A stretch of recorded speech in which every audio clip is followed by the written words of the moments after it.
Good morning दोस्तों, मैं doctor Vineet Sharma हूं, advance hip and knee clinic Chandigarh से। हमारा क्लिनिक 2007 में शुरू हुआ था चंडीगढ़ में।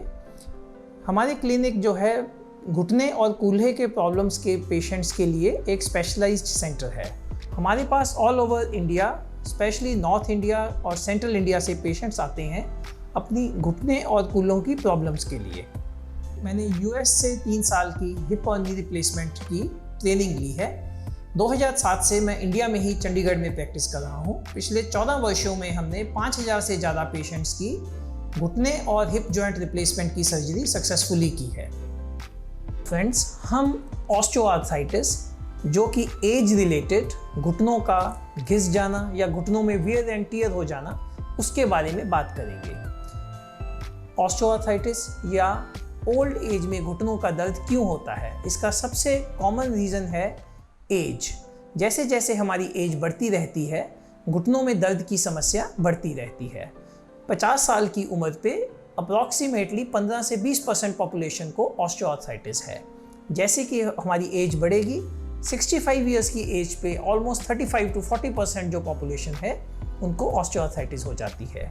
सेकेंडली, फीमेल्स में, औरतों में ये प्रॉब्लम ज़्यादा होती है। इसका क्या रीज़न है? इसका कुछ हार्मोन से रिलेशन है या मसल वीकनेस बोल दें, उससे कुछ रीज़न है, हमें नहीं पता। लेकिन औरतों में आम तौर पे ऑस्टियोआर्थराइटिस की प्रॉब्लम ज़्यादा है। तीसरा कॉमन रीज़न है कि ये बीमारी जो है ये फैमिलीज़ में रन करती है। ऐसी कुछ फैमिलीज़ हैं जिनके एक ही परिवार के 10 से 15 सदस्यों की हमने नी रिप्लेसमेंट की है, क्योंकि उन केसेस में ये उनके ब्लड में है। नंबर 4 जो है मोस्ट कॉमन वो है मोटापा। जैसे हमारा बॉडी वेट बढ़ता रहेगा वैसे ही ऑस्टियोआर्थराइटिस घुटनों में दर्द की समस्या बढ़ती रहती है। और 5वां कॉमन रीज़न है पोस्ट ट्रॉमेटिक। किसी का बचपन में स्पोर्ट्स इंजरी हो जाना, एक्सीडेंट हो जाना जिससे घुटने के आसपास चोट लग जाना, जो ठीक तरह से ट्रीट ना हो पाए, ऐसे केसेस में जो ऑस्टियोआर्थराइटिस है थोड़ा जल्दी एज ग्रुप में हो जाती है। अब इसको हम कैसे डायग्नोस करते हैं? सबसे पहले तो पेशेंट ही हमें खुद आके बताते हैं कि उनके घुटनों में पिछले कई वर्षों से दर्द चल रहा है, जो कि कुछ समय से या तो ज़्यादा चलने की वजह से या वो कहीं घूमने गए हैं, ज़्यादा सीढ़ियाँ चढ़ी हैं, वो दर्द बढ़ जाता है। ज़्यादातर पेशेंट हमारे पास जब दर्द बढ़ जाता है ड्यू टू एनी रीज़न आते हैं। उनकी हिस्ट्री यही होती है, घुटनों में दर्द है, घुटनों में कुछ आवाज़ का आना, सीढ़ी ऊपर नीचे चढ़ना, ज़मीन पे बैठना, इन सब एक्टिविटीज़ में दर्द होता है। इसको हम डायग्नोस करते हैं एक्सरेज के साथ। एक्सरे में हमको पता चल जाता है कि ऑस्टियोआर्थराइटिस किस स्टेज पे है। अर्ली स्टेजेस में ज़्यादातर पेशेंट घुटने के ऊपर बर्फ़ या गर्म सेक करने से ठीक हो सकते हैं। उनको हम कॉमन पेन किलर्स जैसे कि ब्रूफन, कॉम्बीफ्लैम, ये सब दे सकते हैं। वो अपने हाथ में स्टिक पकड़ सकते हैं और वेट रिडक्शन, वजन कम करने के का प्रयास कर सकते हैं। इन सब से जो अर्ली स्टेज है वो ठीक होने के पूरे चांसेस हैं। एक बार जब बीमारी बढ़ जाए तो कई बार हम घुटनों में इंजेक्शन लगा देते हैं।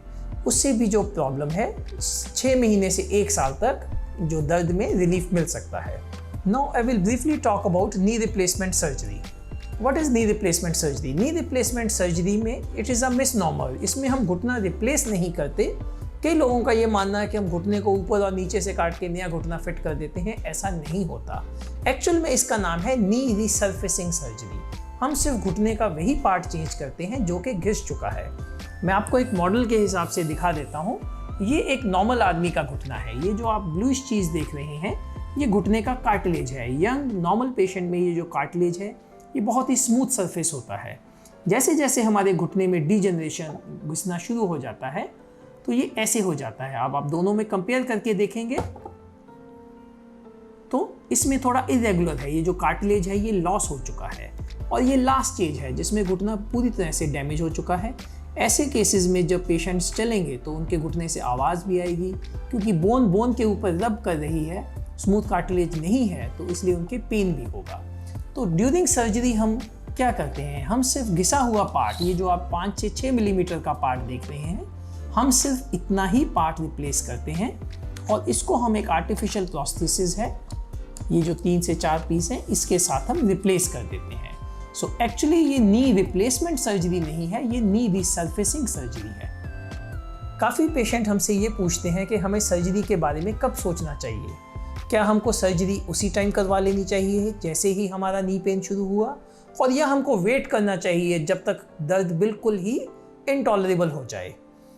मेरे ख्याल से दोनों केसेस में हमको नहीं करना चाहिए। जब बीमारी शुरू होती है, जब आपका पेन मैनेज हो सकता है, weight loss, walking stick, pain killers या फिजियोथेरेपी के साथ, आपको सर्जरी की ज़रूरत नहीं है।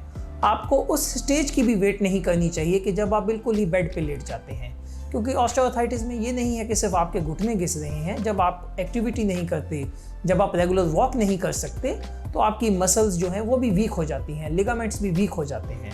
अगर आप हमारे पास व्हील चेयर पे आएंगे और ये बताएंगे कि आप पिछले 3 से 4 महीने से चलने फिरना ही बंद हो गया है घुटनों के दर्द की वजह से, तो हो सकता है उस स्टेज पे सर्जरी भी आपको उस हद तक हेल्प ना कर सके कंपेयर टू अगर आप जल्दी सर्जरी करवा लेते हैं। सो सर्जरी कब करवानी चाहिए? हमारी फिलॉसफी है कि जब आपको फिजिकल, सोशल या इमोशनल हैंडीकैप हो रहा है घुटनों में दर्द की वजह से, तब आपको सर्जरी के बारे में सोचना चाहिए। फिजिकल हैंडीकैप क्या है? आप सपोज आप रूटीनली सैर पे जाते हैं 5 किलोमीटर, आप बैडमिंटन पे जाना चाहते हैं, लेकिन आप घुटनों में दर्द की वजह से नहीं जा पा रहे, आप सैर पे नहीं जा पा रहे, या आपको सैर करने के टाइम रुकना पड़ता है 1 किलोमीटर के बाद, आपको सर्जरी के बारे में सोचना चाहिए। सोशल हैंडीकैप क्या है? सपोज आप कहीं शादी में जाना चाहते हैं, किसी किटी पार्टी में जाना चाहते हैं, लेकिन आपके दिमाग में यही चल रहा है कि आपके घुटनों में दर्द है। हो सकता है कि आप शादी में जाके एंजॉय ना कर सकें, या आपको एक जगह पे ही बैठना पड़ जाए और आप शादी पे जाना अवॉइड करते हैं। वो एक तरह से सोशल हैंडीकैप है। इमोशनल हैंडीकैप ये बहुत ही कॉमन है आज की डेट में। आपके पास घुटनों में दर्द है, आप पानी का ग्लास लेने के लिए किसी की वेट कर रहे हैं कि कोई आपको आके पानी का ग्लास दे दे, बिकॉज आपको किचन तक जाने में तकलीफ हो रही है। एक कॉमन क्वेश्चन जो काफ़ी पेशेंट्स हमसे पूछते हैं कि नी रिप्लेसमेंट प्रोस्थेसिस की लाइफ क्या है? ऑन एन एवरेज अगर एक अच्छी तरह से नी रिप्लेसमेंट की गई हो एक अच्छे इम्प्लांट के साथ, तो अराउंड 95% पेशेंट्स जो हैं 15 साल तक उनका इम्प्लांट अच्छी तरह से काम करता है। इसका मतलब है कि 100 में से 5 पेशेंट को किसी ना किसी रीज़न के लिए दोबारा सर्जरी करवानी पड़ सकती है पहले 15 साल में, और ये बढ़ जाता है अराउंड 15% तक पहले 25 साल में। सो इवन एट 25 ईयर्स, 25 साल बाद भी 100 में से 80 to 85% पेशेंट्स जो हैं उनका जो नी प्रोस्थेसिस है वो अच्छी तरह से काम करता है। नी प्रोस्थेसिस के लाइफ पे काफ़ी फैक्टर्स हैं। पेशेंट की एज क्या है? ऑब्वियसली यंगर और मोर एक्टिव पेशेंट्स में जो नी इम्प्लांट है वो थोड़ा जल्दी घिस सकता है। अगर आप ओवरवेट हैं, डेफिनेटली आप अपने नी जॉइंट पे ज़्यादा प्रेशर डालेंगे और आपका नी इम्प्लांट जो है वो जल्दी घिस सकता है। एक कॉमन प्रश्न जो पेशेंट्स हमसे पूछते हैं कि वो कौन सी एक्टिविटी सर्जरी के कितने टाइम के बाद करवा सकते हैं। हर डॉक्टर का, हर हॉस्पिटल का अपना प्रोटोकॉल है। जिस टेक्निक से हम सर्जरी करते हैं, हम सर्जरी के नेक्स्ट डे पेशेंट्स को वॉकर के साथ चलाना शुरू कर देते हैं। सर्जरी के दूसरे दिन, मतलब अगर मंडे को सर्जरी हुई है, वेडनेसडे को पेशेंट्स बिना वॉकर के स्टिक के साथ चल सकते हैं। 90% से ज़्यादा पेशेंट्स सर्जरी से 3 या 4 दिन के बाद घर जा सकते हैं। घर जाने के time majority of the patients बिना वॉकर, बिना स्टिक के 1 से 2 किलोमीटर चल सकते हैं और सीढ़ियाँ ऊपर से नीचे आ सकते हैं। लेडीज़ पूछती हैं कि वो किचन का काम कब तक शुरू कर सकती हैं। वेल मोटिवेटेड पेशेंट घर जाके 5वें से 7वें दिन 5 से 10 मिनट किचन में खड़े होकर थोड़ा बहुत काम कर सकती हैं। आप ऑफिस कब वापस जा सकते हैं? 10 से 12 दिन के बाद आप ऑफिस या शॉप में सिटिंग जॉब पे जा सकते हैं।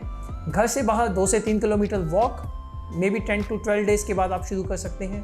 कार चलाना 2 से 3 हफ्ते के बाद आप शुरू कर सकते हैं। टोटल रिकवरी, कि आप भूल जाएं कि आपकी घुटने की सर्जरी हुई है, आपके घुटने में कोई पेन नहीं है, आपको कोई मेडिसिन नहीं लेनी पड़ती, ये इंडिविजुअल है काफ़ी पेशेंट्स का, लेकिन एवरेज 4 वीक्स से लेके 8 वीक्स के बीच में फुल रिकवरी हो जाती है। एक प्रश्न जो बहुत पेशेंट्स पूछते हैं कि अगर उनको हाइपरटेंशन, डायबिटीज़, मधुमेह या हार्ट की या थायराइड की प्रॉब्लम है, क्या वो सर्जरी करवा सकते हैं? इसका आंसर ये है कि सर्जरी से पहले हम पेशेंट की थरो इवैल्यूएशन करते हैं। उनके blood test, urine test, x ray, ECG, echo test, heart test करने के लिए, पल्मनरी फंक्शन टेस्ट, लंग्स का फंक्शन टेस्ट करने के लिए करते हैं। अगर ये सारी रिपोर्ट्स ठीक आती हैं तो मेजॉरिटी ऑफ दी पेशेंट्स जो हैं वो ये सर्जरी करवा सकते हैं। क्योंकि ये जो प्रॉब्लम है ये ज़्यादातर ओल्ड एज में आती है, 60+, तो ज़्यादातर पेशेंट्स को कोई ना कोई मेडिकल इश्यूज डेफिनेटली होता है, लेकिन प्रॉपर प्री ऑपरेटिव इवैल्यूएशन और असेसमेंट के साथ ये ज़्यादातर पेशेंट सर्जरी करवा सकते हैं।